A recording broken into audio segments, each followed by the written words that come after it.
Real quick. Y'all know what it is. It's the Boxing Clinic of More. Swag surfing through this boxing-ish. Another early morning grind video. I'm up early, doing my thing, making sure dropping this boxing content, even on my G day. Turning 29, that's crazy, man. My cousin told me a long time ago, 20s fly by. He was exactly Mundo right. But man, Kathy Duva talking about Kovalev and Bivol get on the topic of discussion. 2019. What kind of bullshit is that, man? For real, what kind of bullshit is Kovalev and Bivol in 19? HBO already don't even have a great selection of fights that we even give a hell about on the top level, for real. And all of a sudden, they talking about 2019 for Bivol and Kovalev. That's a fight that we need to see this year.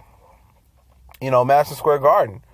We don't need to be waiting around for Bivol to take on Kovalev for years and see all that bullshit. I think Kovalev is a very, very active champion, active fighter.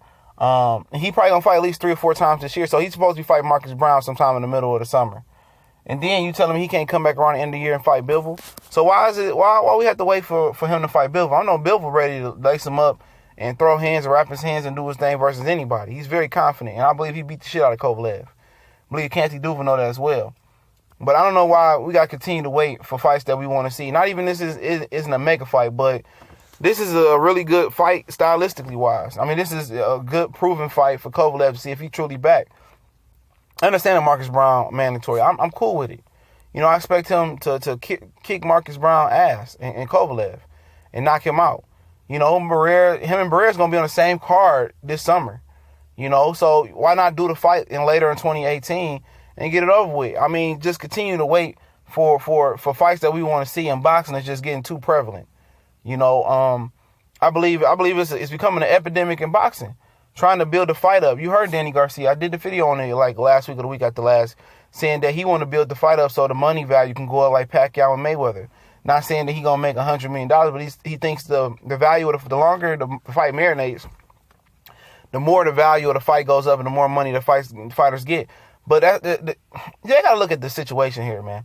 Pacquiao and Mayweather were, in a whole different type of stratosphere of their career at the time. Even at 2009 when they first were talking about fighting. They both were big fighters. If they retired at that day, they would have been all-time greats. Right then and there without fighting each other. True. But Danny Garcia, Earl Spence, Keith Thurman, Sean Porter, guys of that nature, they're nowhere in the same stratosphere that Pacquiao and Mayweather was. So you have to use fights like Earl Spence, Keith Thurman, Danny Garcia, Sean Porter, and mix them all up. You have to use those fights to create, value in yourself to be in classic fights so fans will potentially pay for you. You see what I'm saying? You have to fight those guys to get to that status or start to get to that status. And, fighters just waiting around thinking the fight going to get bigger and bigger. Brand Kovalev is not going to be a big fight even in 2019. But it's a proven fight. It proves to see if Kovalev is truly back, truly elite in the divisions, truly the king of the division. And it will prove if Bivol is potentially going to be reigning over the division for time to come. They need that bridge fight, that big action-packed fight that can take them to the next level.